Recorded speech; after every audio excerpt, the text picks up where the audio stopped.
and good Saturday to you. I just wanted to do a quick video, tell you about last night. Last night, me and my wife Lisa, who is probably one of the most understanding women in the world, we were watching Netflix and chilling, mostly because we had Netflix on and the air conditioner was set too cold.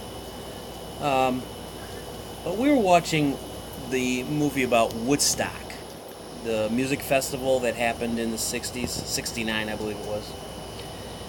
And they were talking about, the nitty-gritty of putting together Woodstock. How they went about it, how it started. And one section, they started to break down statistically what had happened at Woodstock. Sorry, I don't have a camera mount here, so it's going to be a little jumpy. But they were breaking down statistically how it came about, and how they had to get a bank loan for $1 million halfway through the concerts because the Who and Roger Daltrey wouldn't perform without their money up front, and stuff like that. And one of the things that I was just absolutely amazed by was halfway through the concert, the United States Army shows up. Now, this is 69, so the military was not looked upon very friendly. But the guy makes this a statement, hey folks, the military is here, they're sending us doctors and food. They're not against us, brothers and sisters, they're with us. So everybody was happy to see the military there. Now the military brings in 45 doctors. 45 doctors. And they're looking at people, and all these doctors for the military are told to keep extensive records on what they're treating, ages, sex, so they can, for statistic reasons, I guess they can prove to, whatever. But so at one point in this Netflix special, they show a piece of paper where all these doctors have written down what they've treated and what they've looked at. Now, I'm looking at this list, and it's, bumps, bruises, 250 people had bruises, 300 people had bumps on their noggins from falling over from being really high, couple cases of heat exhaustion, and whatnot. But the thing that caught my mind, my brain, and my eye the most was one guy. One guy suffers from hemorrhoids. Yes, I said hemorrhoids. He suffers from hemorrhoids.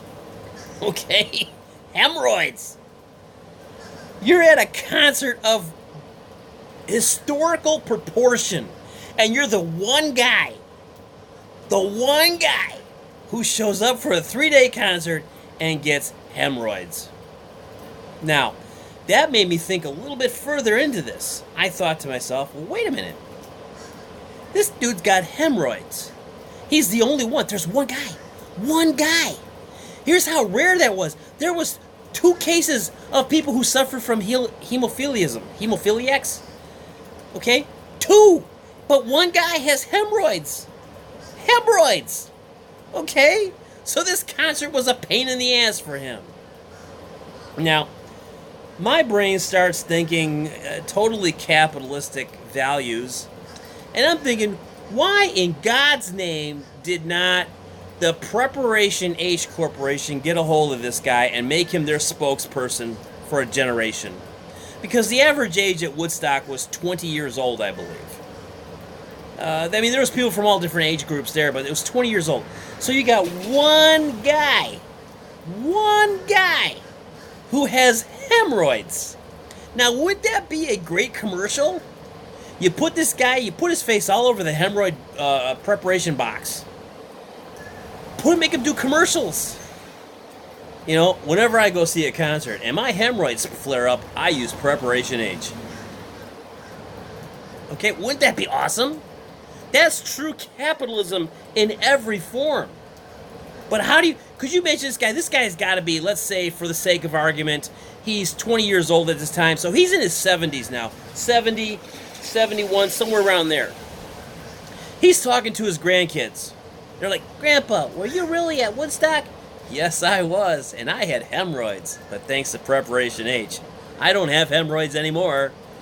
I mean, come on, it writes itself. It writes its own goddamn script. But can you imagine it?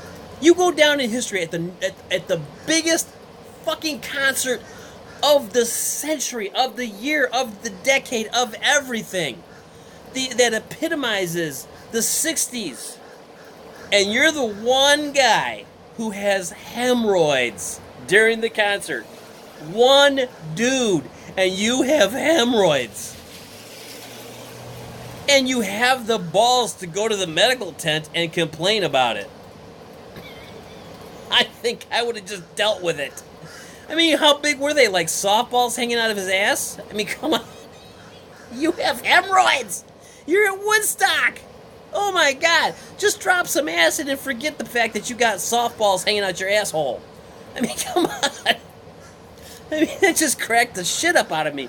I could not believe that when I saw that on the one guy, hemorrhoids. And that's a legitimate damn thing. That really freaking happened at Woodstock. One guy, one dude had hemorrhoids. One! How did they treat it? Could you imagine? You're the guy. You walk into that army medical tent. Well, what's your problem, son? I have hemorrhoids. You have hemorrhoids? Yeah, I have hemorrhoids. Okay, well, lay down, take your pants down, and, nurse, break out that Preparation H. We got a bad case here. You go down in history! History! As being the dude who had hemorrhoids at Woodstock. What? How do you live that down? How the fuck do you live that down? Hey, you know that guy with hemorrhoids at Woodstock? Yeah, I remember hearing about that. That was me. That was you? That was me. Dude, wow. How come you're not doing Preparation H commercials? Or maybe he was so embarrassed by it, they slapped his asshole crack full of Preparation H and he just said, fuck it, I'm going home. I don't know. But it struck me as being hysterically funny. Sorry, I got a couple beers in me. It struck me as being extremely funny. You're the one dude, the concert that set the game plan for all concerts.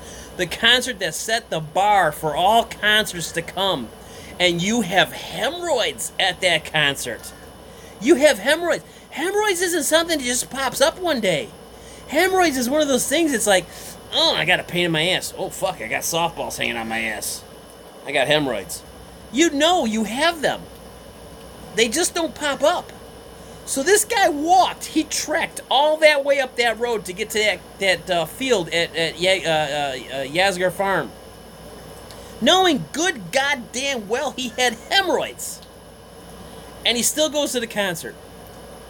And then he's going to go see the medical doctor from the Army who's taking incredibly detailed specs of what they've treated and who they treated. And you're the guy who goes down in history at Woodstock for having hemorrhoids. Oh my God. I don't understand how you could live that shit down. That's just so damn funny to me. What'd you do at Woodstock? Well, let's see. I went there. I smoked a lot of weed. I dropped some acid. I had sex with a couple cool chicks. Oh yeah, and I had hemorrhoids. So I got to see the Army doctor who... You can't tell me this doctor did not break out laughing. I mean, they got people freaking out on acid. They got people who are too high. They got people who are baking in the sun. They got people who are dehydrated. And you got one asshole who comes in with hemorrhoids, pun intended.